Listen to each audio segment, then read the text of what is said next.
Hello students, मैं Deep Singh sir from Sachdeva classes से admission of partner से रिलेटेड हम टॉपिक कर रहे हैं। बड़े न्यूमेरिकल भी हमने सॉल्व किए हैं। बड़े न्यूमेरिकल में एक पॉइंट और ऐड करेंगे। जो बड़ा न्यूमेरिकल आएगा उसमें बैलेंस शीट में आपको कुछ रिजर्व दिए होंगे लाइबिलिटी साइड में, और कुछ प्रॉफिट एंड लॉस या एडवर्टीजमेंट से रिलेटेड कुछ आपको आइटम्स दी होगी। उनका क्या करना है? मान लो जैसे तीन पार्टनर हैं, मैं से बात करता हूं। फॉर एग्जांपल अगर हम बात करें, ए, बी एंड सी तीन पार्टनर है। प्रॉफिट शेयरिंग रेशो 3:1 है। ओके। डी एक नया पार्टनर है, 1/5 के लिए आया। डी कौन है? एक नया पार्टनर है। और उसके आने से पहले जैसे ये आपको बैलेंस शीट गिवन है उनकी ओल्ड पार्टनर की, ठीक है। ये आपकी लाइबिलिटी साइड है, मान लो। ये आपकी एसेट साइड है, ये भी, और ये, ठीक है। इसमें आपको जैसे ऐसे गिवन होगा जनरल रिजर्व, सपोज करो 30,000, ठीक है।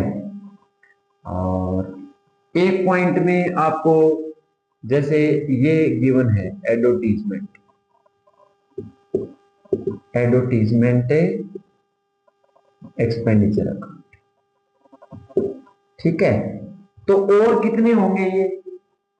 ये एक आइटम है, दो है, तीन है, पांच है, कितनी है? सबसे पहले हम उनकी लिस्ट बनाएंगे और उनको याद कर लेने हैं आपको, ठीक है। न्यूमेरिकल जो बड़ा आएगा उसमें बैलेंस शीट जो ओल्ड पार्टनर की गिवन होगी उसमें एक आधी आइटम आपको ये दी होगी। जैसे आपको जनरल रिजर्व दे दिया, एडवर्टीजमेंट सस्पेंस दे दिया, और क्या दे सकता है वो आपको? एक आधी आइटम इस तरह की गिवन होगी आपको। तो सबसे पहले हम लाइबिलिटी साइड में कितनी आइटम है जिनका हम ट्रीटमेंट करेंगे या उनको याद करेंगे, उनकी लिस्ट क्या है। तो टॉपिक ये रहेगा accounting treatment of reserve and accumulated profit and loss, ठीक है। उसमें रिजर्व कितने होंगे? लाइबिलिटी साइड में आपको, लाइबिलिटी आपकी साइड है तो वो क्रेडिट होगी, ठीक है। रिजर्व वगैरह भी आपके क्रेडिट होंगे। तो वो कौन कौन से हो सकते हैं? एक तो रिजर्व होता है, ठीक है। एक जर्नल रिजर्व भी हो सकता है। एक आपका रिजर्व फॉर कंटीजेंसी भी हो सकता है। एक वर्कमैन कंपनसेशन रिजर्व भी हो सकता है। एक प्रॉफिट एंड लॉस का क्रेडिट बैलेंस हो सकता है। एक इन्वेस्टमेंट फ्लक्चुएशन रिजर्व हो सकता है, ठीक है। पार्टनर उनको क्यों बनाते हैं? सबसे पहला सवाल ये है। और इन रिजर्व में पैसा आता कहां से है? सपोज करो तीन पार्टनर मैंने आपको बताई, ए, बी एंड सी, वो अपने प्रॉफिट का कुछ शेयर इन रिजर्व में डालते रहते हैं। और बिजनेस में छोटे मोटे खर्चे होते रहते हैं, उनके लिए अलग से रिजर्व बनाते हैं, ठीक है। और उन खर्चों को, उन एक्सपेंसेस को उन रिजर्व से बियर करते हैं, ठीक है। प्रॉफिट का कुछ शेयर ईयर टू ईयर इसमें डालते रहते हैं पार्टनर। तो सबसे पहला कौन सा है? रिजर्व अकेला। एक general reserve, general reserve partner ने अपने प्रॉफिट का कुछ शेयर इसमें ट्रांसफर किया, जो भी खर्चे होंगे वो यहां से देंगे, ताकि बिजनेस पर छोटी मोटी पेमेंट के लिए कोई ईयर टू ईयर इफेक्ट ना पड़े, उसके लिए हम ये रिजर्व बनाते हैं। एक रिजर्व फॉर कंटीजेंसी होता है, इन फ्यूचर सपोज करो जैसे बाढ़ आ गया, भूकंप आ गया, उनसे कोई फैक्ट्री में लॉस हो जाता है, तो उसके लिए ये कंटीजेंसी रिजर्व हम बना कर चलते हैं, ठीक है।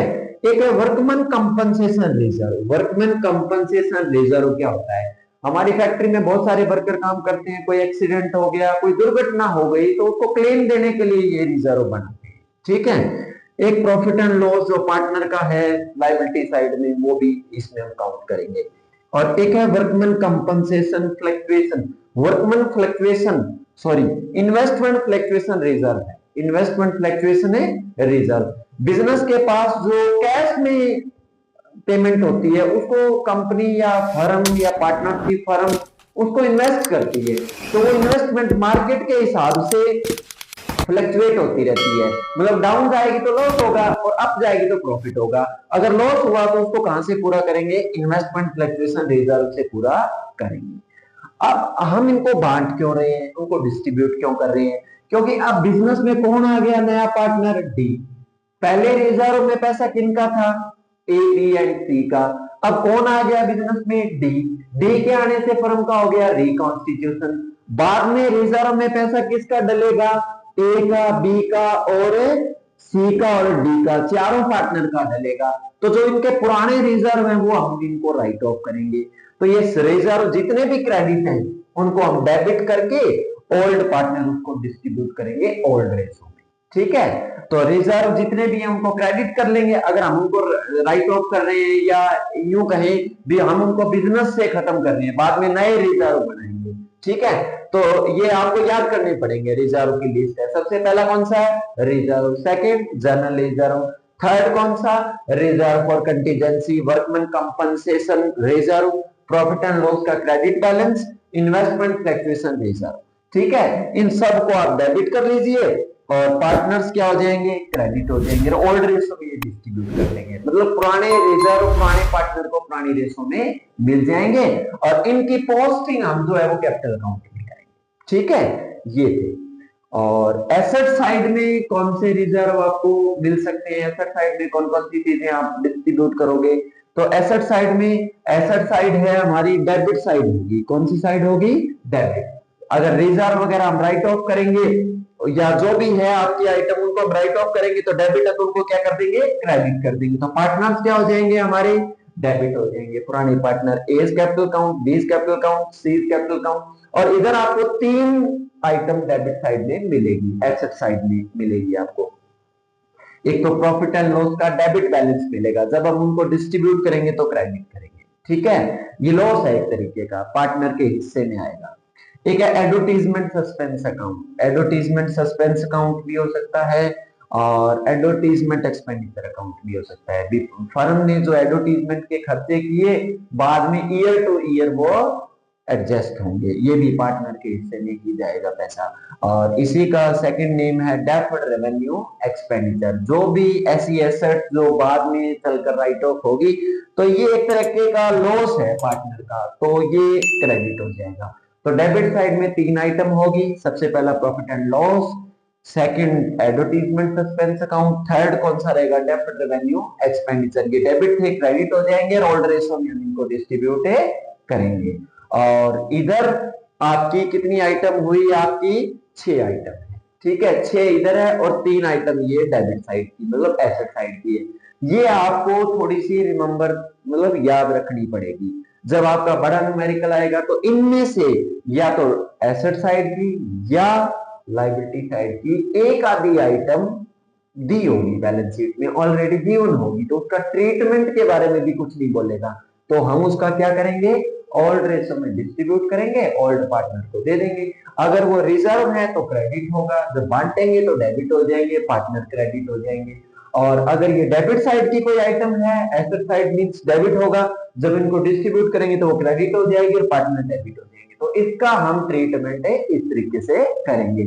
अगर हम इनका ट्रीटमेंट नहीं करेंगे, बैलेंस शीट में एज इट इज शो कर दिया आपने, तो न्यूमेरिकल में लास्ट में जो आप बैलेंस शीट बनाओगे नए पार्टनर की या नए पार्टनरशिप फर्म की, वो बैलेंस शीट इक्वल नहीं आएगी। ठीक है, तो ये आपको याद रखने पड़ेंगे और उनका डिस्ट्रीब्यूट भी करना पड़ेगा। एडमिशन ऑफ पार्टनर से रिलेटेड जो टॉपिक है उसमें हम रिवैल्यूएशन से रिलेटेड जो भी बड़े न्यूमेरिकल हैं वो कर रहे हैं। प्रीवियस जितनी क्लासेस आई उसमें प्रीवियस 2 लेक्चर आपको एडमिशन ऑफ पार्टनर में रिवैल्यूएशन से रिलेटेड बड़े न्यूमेरिकल चल रहे हैं।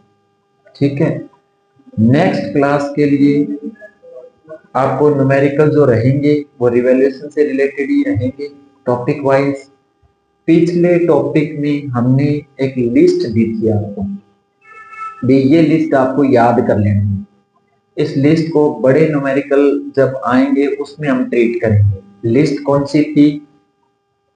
वर्कमैन कंपनसेशन रिजर्व था, प्रॉफिट एंड लॉस था। उसमें लिस्ट जो आपको गिवन थी उसमें एक एक दो दो आइटम आपकी बड़े न्यूमेरिकल में आएगी, उसका हम ट्रीटमेंट करेंगे। ठीक है, स्टेटमेंट को रीड करता हूं। ये न्यूमेरिकल की टोटल स्टेटमेंट है और ये अकाउंट कन्फर्म आपको न्यूमेरिकल से रिलेटेड पूछे जाएंगे फाइनल एग्जाम। ठीक है, एचबीएससी के जो भी स्टूडेंट्स हैं वो इस बात को थोड़ा ध्यान से देखें, और सीबीएसई में भी इस तरह का न्यूमेरिकल कंफर्म 10 मार्क्स से रिलेटेड पूछा जाता है। एचबीएससी में तो श्योर पूछा जाएगा। तो स्टेटमेंट को रीड करते हैं, फिर हम इस टोटल न्यूमेरिकल के जितने भी अकाउंट्स हैं, वर्किंग नोट है, जर्नल एंट्री है, वो सारा का सारा हम इसमें कैलकुलेट करेंगे। ठीक है, A and B are partners in a firm. A और बी दो पार्टनर हैं। Their balance sheet as at 31st March 24 was as follows। ठीक है, 31 मार्च 2024 को इनकी बैलेंस शीट गिवन है। ये इनकी एसेट साइड गिवन है, ये इनकी लायबिलिटी साइड गिवन है। ठीक है, आपको सबसे पहले जो न्यूमेरिकल स्टार्ट करोगे तो उसमें आपको इस बात पर निशान लगा लेना है कि डिस्ट्रीब्यूशन से रिलेटेड कौन सी आइटम है न्यूमेरिकल में। तो डिस्ट्रीब्यूशन से रिलेटेड आपका एक तो रहेगा वर्कमैन कंपनसेशन रिजर्व और एक प्रॉफिट एंड लॉस। ठीक है, ये एसेट साइड में है तो आपका ये डेबिट रहेगा, ये लायबिलिटी साइड में है तो ये आपका क्रेडिट रहेगा। डिवाइड करेंगे, बांटेंगे तो क्या करेंगे, सबसे पहले इसी का ट्रीटमेंट कर लेते हैं। पेपर में भी आपको ऐसे ही करना है। प्रॉफिट एंड लॉस डेबिट है तो डिस्ट्रीब्यूट करेंगे तो क्या हो जाएंगे, क्रेडिट हो जाएंगे। एंट्री आपकी ये रहेगी, A's capital account, A's capital account debit, B's capital account debit to profit and loss account. Okay, कितना है 4000। बंटेगा ओल्ड पार्टनर को ओल्ड रेशो में। इस न्यूमेरिकल में आपको ओल्ड रेशो गिवन नहीं है, अगर गिवन नहीं है तो ओल्ड रेशो आपका क्या बना जाएगा, इक्वल। तो इस हिसाब से 2000 ए को मिलेगा और 2000 बी को मिलेगा। इनके अकाउंट में क्या लिखोगे, to profit and loss, to profit and loss account 2000 और 2000। ठीक है, ये हमारी एडजस्टमेंट होगी फर्स्ट आइटम। सेकंड आपकी वर्कमैन कंपनसेशन रिजर्व गिवन है आपको। ठीक है, वर्कमैन कंपनसेशन रिजर्व आपका गिवन है, तो इससे रिलेटेड हम ट्रीटमेंट कैसे करेंगे, और इसकी एक एडजस्टमेंट भी गिवन है फर्स्ट में। Claim on account of workman compensation is 7000। Claim भी आपका गिवन है, तो इस कैटेगरी में आप इसको कैसे करोगे, वर्कमैन कंपनसेशन अकाउंट डेबिट कितने का है, 5600 का। ओके, और क्लेम कितना है आपका 7000। कितने का क्लेम है, 7000 का। तो जो क्लेम है यहां लिखोगे provision for claim, provision for claim कितना 7000। कितने का क्लेम है आपका 7000 का। ठीक है, उसमें से 7000 में से 5600 तो रिजर्व में से कैंसिल हो जाएंगे क्योंकि उसका तो हमने पहले से बना रखा है।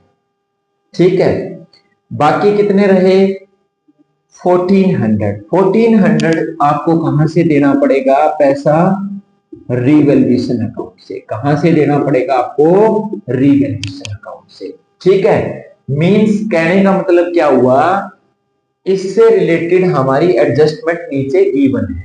ठीक है, इसमें ऐसा बोला कि 7000 का क्लेम है। प्रीवियस न्यूमेरिकल में हमने ऐसे किया, सपोज करो जैसे 5600 का आपका रिजर्व है, अगर कुछ भी मेंशन ना हो तो ये टोटल डिस्ट्रीब्यूट कर देंगे पार्टनर।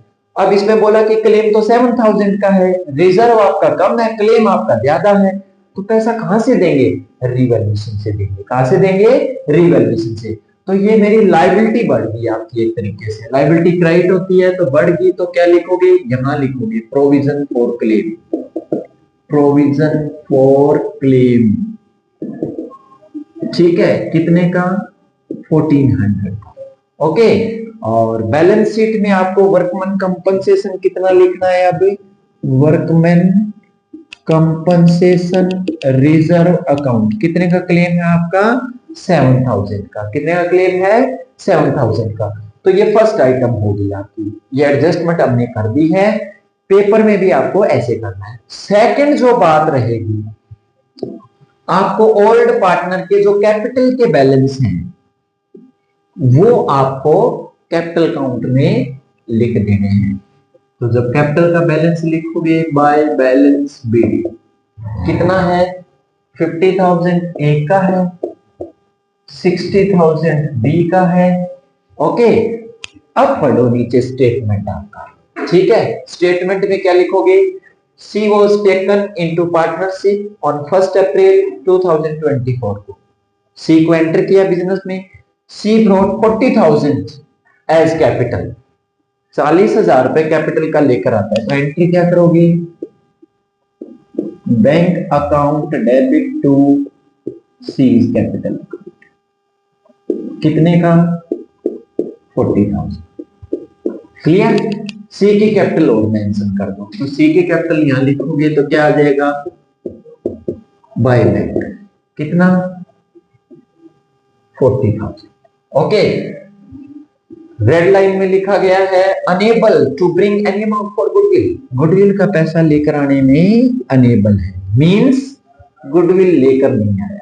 बिजनेस में नया पार्टनर दो आइटम लेकर आएगा, एक तो कैपिटल और एक आपकी गुडविल। कैपिटल लेकर आया वो हमने मेंशन कर दी, गुडविल ये लेकर नहीं आया तो गुडविल का ट्रीटमेंट बाद में करेंगे। गुडविल चाहे नगद लेकर आए पार्टनर, चाहे क्रेडिट हो, कैसे भी हो, ओल्ड पार्टनर उसको सैक्रिफाइस रेशो में बांटेंगे, जो प्रीवियस लेक्चर में हम डिस्कस कर चुके हैं। ठीक है, सेकंड पॉइंट आप पढ़ो, to write off bad debts amounting to ₹6,000। Bad debts आपका कितना है? 6,000। ऐसे करना है आपको। आप यहां लिखो डेटर आपके कितने हैं? डेटर आपके हैं 80,000। ओके, लेस कर दो आप right off bad dates. Bad debts आपके कितने हुए? बैड डेट्स आपका 6,000 हो गया। ओके, तो कितना रह गया? 74,000। 74,000 क्लियर? 74,000 आपके डेटर हो गए। जो जो आइटम हो रही है उसको क्लिक करते जाएंगे ताकि लास्ट में जो आइटम बच जाएगी वो भी हमें लिखनी पड़ेगी। रिमेनिंग आइटम्स को हमें नोट करना पड़ेगा। ठीक है, अब इसका 6,000 का बैड डेट्स है। जो बाहर आइटम गिवन है उनका दो अकाउंट्स पर इफेक्ट पड़ेगा, एक तो रिवैल्यूएशन पर और एक बैलेंस शीट पर। ठीक है, तो हमने क्या किया? 6,000 के हमारे बैड डेट्स थे। ठीक है, बैड डेट्स जब होते हैं उनके लिए पहले से प्रोविजन फॉर डाउटफुल डेट्स हम बना के रखते हैं। तो ऑलरेडी हमारा बना पड़ा है, कितने का? 4,000 का। हमारे बैड डेट्स कितने हुए? बैड डेट्स कितने हुए? जो बैड डेट्स होंगे उसी के लिए प्रोविजन बनाते हैं। बैड डेट्स कितने के हुए? 6,000 के। हमारा प्रोविजन जो ओल्ड है वो गिवन है, प्रोविजन फॉर डाउटफुल डेट्स 4,000 का हमें गिवन है। क्लियर? मींस 6,000 का हमें एक तरीके का नया लॉस है, उसमें हमने 4,000 के लिए प्रोविजन ऑलरेडी बना के रखा है। तो नया कितना बनेगा? 2,000 का। प्रोविजन फॉर डाउटफुल डेट्स एक तरह की हमारी लायबिलिटी है, तो हमारी लायबिलिटी बढ़ जाएगी। तो यहां लिखोगे प्रोविजन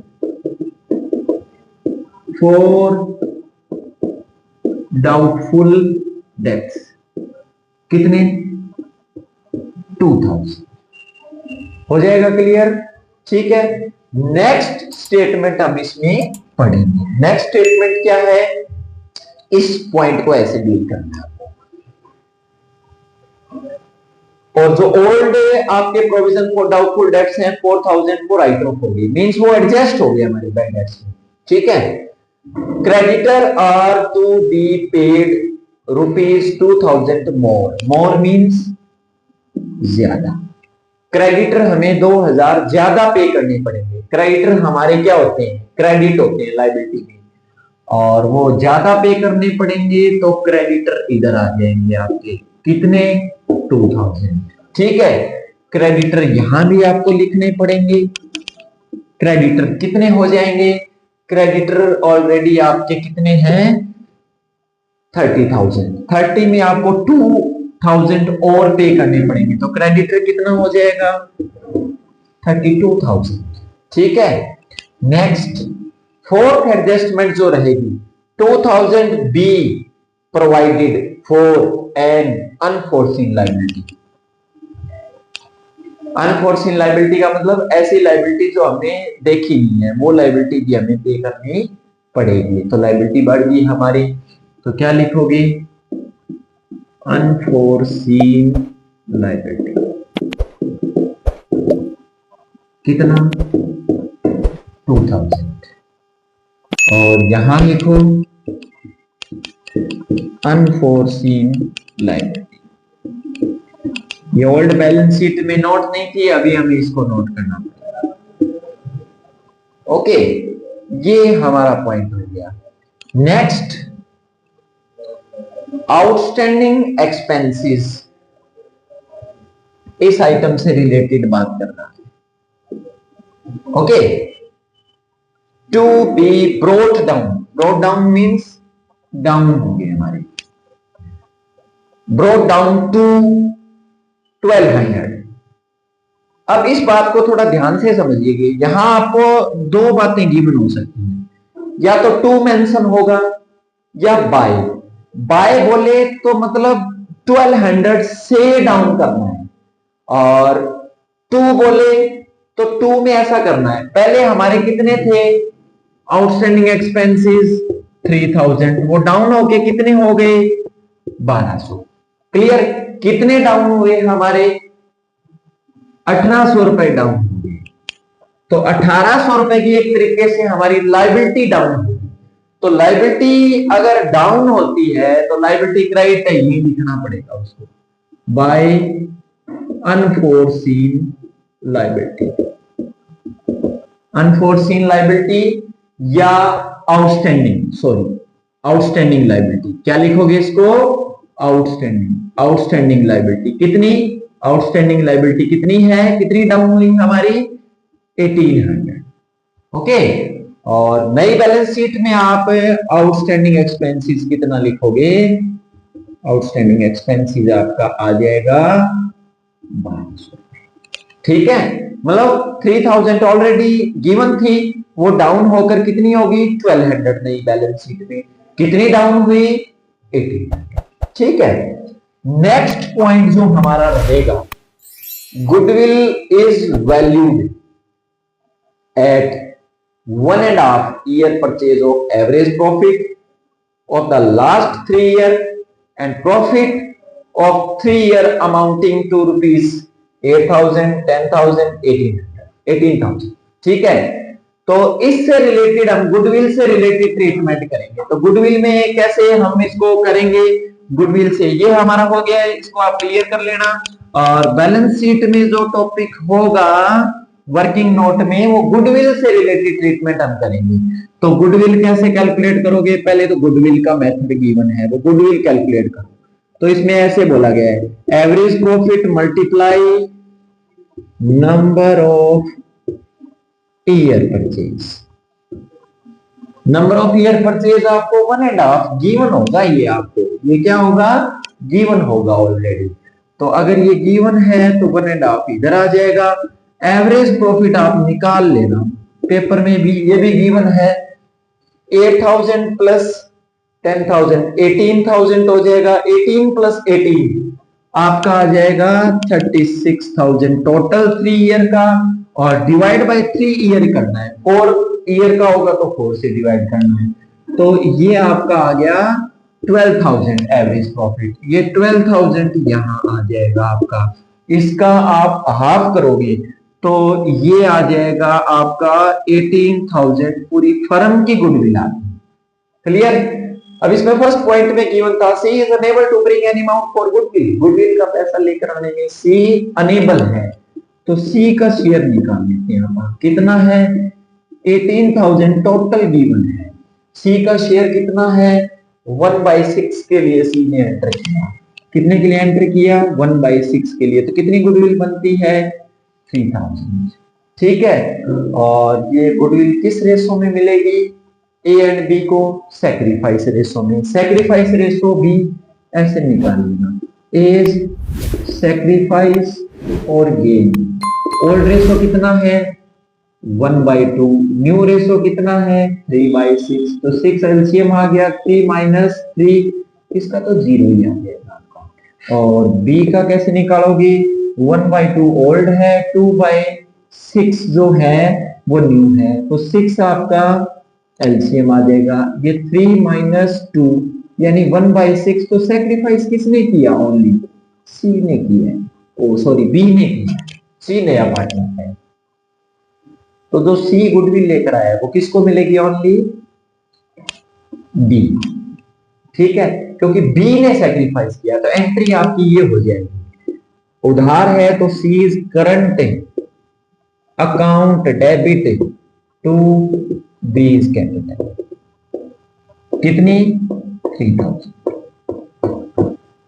क्लियर? इसको नोट कैसे करना है आपको? बी के अकाउंट में क्या लिखेंगे?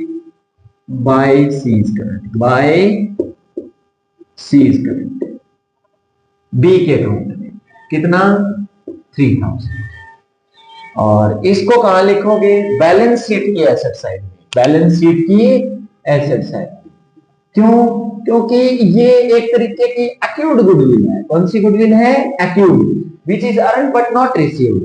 क्योंकि सी ने जैसे ही बिजनेस में ऐसा बोला कि बिजनेस में सी के बारे में ऐसा बोला कि सी नया पार्टनर होगा, तो उसी दिन से गुडविल का अमाउंट उसका डिसाइड हो गया था, बट वो क्रेडिट है, अभी लेकर नहीं आया। जब लेकर आएगा तब देखेंगे। अभी उसका करंट अकाउंट ओपन रखेंगे और ये उसको एसेट्स मानकर चलेंगे 3000 को अभी। ठीक है, अब ये हमारे सारे पॉइंट हो गए कंप्लीट, और इसको हम रिवैल्यूएशन को ऐड कर लेंगे।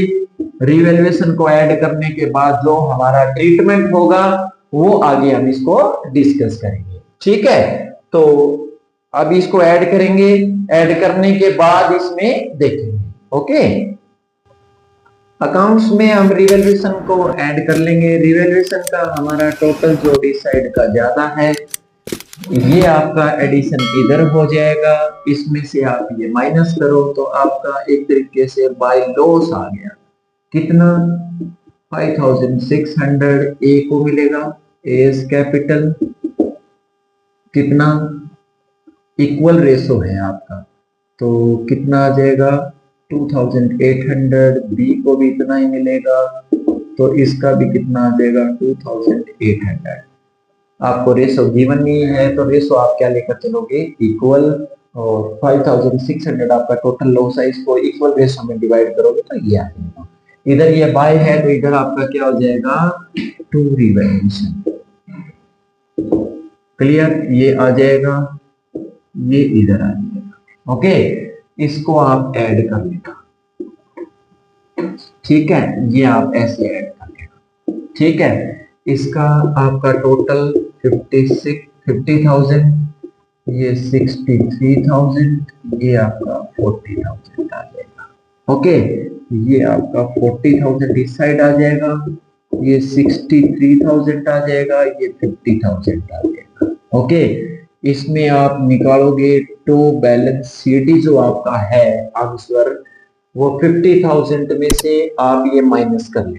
4,000 माइनस करोगे तो कितना आ गया? 46, और ये 45,200 आ जाएगा।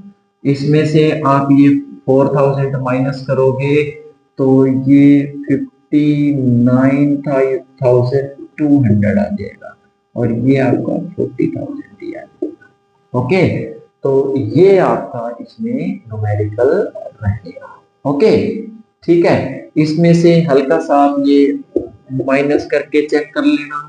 माइनस अगर आप इसमें से करोगे, थोड़ा सा पेपर में भी आपको ध्यान रखना पड़ेगा। टोटल न्यूमेरिकल अगर आपका ठीक है और आपका जोड़ गलत हो गया या कहीं एडिशन में कोई प्रॉब्लम है तो गलत हो जाएगा, तो प्रॉब्लम आएगी। जैसे मेरा भी गलत हो गया, क्लियर? टीचर का भी गलत हो सकता है। तो इसमें आप इसको ये ऐसे थोड़ा सा एक बार जब ऐड लेस करो तो ऑन स्पॉट ही आप एक बार थोड़ा चेक कर लेना ताकि मिस्टेक की कोई संभावना ना रहे। तो ये आपका कैपिटल का बैलेंस इधर आ जाएगा, रिवैल्यूएशन का इसमें जाएगा, कैपिटल का बैलेंस बैलेंस शीट में आ जाएगा आपका, ए का, बी का और सी का। ए का कितना है 45,200 हो जाएगा, बी का आपका 58,200 हो जाएगा और इसका आपका 40,000 हो जाएगा। क्लियर? कैलकुलेट करोगे तो 0 0 और ये आपका 4 और ये आपका 3 और ये आपका 9 13 और 14। क्लियर? ये हो गया। अब जो आइटम हमारी नहीं आई बैलेंस, जिनकी एडजस्टमेंट ऑलरेडी नीचे गिवन नहीं है, उनका क्या करेंगे? जैसे चेक करो, इसमें प्रोविजन फॉर डाउटफुल डेट्स हो गया, वर्कमैन कंपनसेशन हो गया, आउटस्टैंडिंग हो गया, क्रेडिटर हो गए, कैपिटल हो गया, इधर प्रॉफिट एंड लॉस हो गया। फिक्स्ड एसेट के बारे में कुछ नहीं बोला, इसका क्या करें? सेम डिटो आ जाएगी, मींस ये रिवैल्यूएट नहीं, सेम डिटो उसको मेंशन लिखेंगे करेंगे हम। तो फिक्स्ड एसेट कितनी आ जाएगी आपकी 38,600। क्लियर? नेक्स्ट, स्टॉक के बारे में भी कुछ मेंशन नहीं है तो स्टॉक भी आपका सेम ही आ जाएगा। ठीक है, आप इनको निशान लगाते जाओगे ना, जो जो एडजस्टमेंट हो गई तो उससे लास्ट में जो बची हुई आइटम है वो क्लियर सामने आ जाएगी कि ये हमारी नहीं हुई। नेक्स्ट, तो ये हो गया आपका। अब बचा कैश। कैश को कैसे करना है? कैश जो रहेगा आपका, कैश को इस तरीके से ट्रीट करना है आपको, जैसे आप ना ऐसे लिख लेना, कैश, कैश कितना है 10,000। कैश में एक आइटम ऐड होगी, वो कौन सी? कैपिटल, वो कैश लेकर आया, कितना हो गया कैश 50,000। गुडविल वो अनेबल है, गुडविल ऑन क्रेडिट है, वो ऐड नहीं होगी। अगर कैश होती तो वो भी आप ऐड करते। तो ये कैश आपका कितना आ गया 50,000। ओके, और इसको अगर आप कैलकुलेट करोगे तो ये आपका ऐड होने के बाद जो आ जाएगा 1,85,600 और इसका भी जोड़ आपका 1,85,600, ये आपका हो जाएगा। तो ये था हमारा 10 मार्क्स का न्यूमेरिकल, और इससे रिलेटेड जो भी न्यूमेरिकल है वो इस तरह से रिलेटेड आपसे पूछे जाएंगे। बड़े न्यूमेरिकल डील करने के लिए बड़े न्यूमेरिकल के लेक्चर आगे आपको और भी मिलेंगे, रिवैल्यूएशन से रिलेटेड बड़े न्यूमेरिकल के जो जो टॉपिक हैं वो आपको मिलते रहेंगे। इसके लिए आप सचदेवा क्लासेस जो है वो यूट्यूब पर सब्सक्राइब करें, लाइक भी करें और बेल आइकन का बटन दबाते रहें। फाइनल एग्जाम बहुत नजदीक है, सीबीएसई और एचबीएससी के स्टूडेंट के लिए बहुत ज्यादा हेल्पफुल है। Okay, thank you students.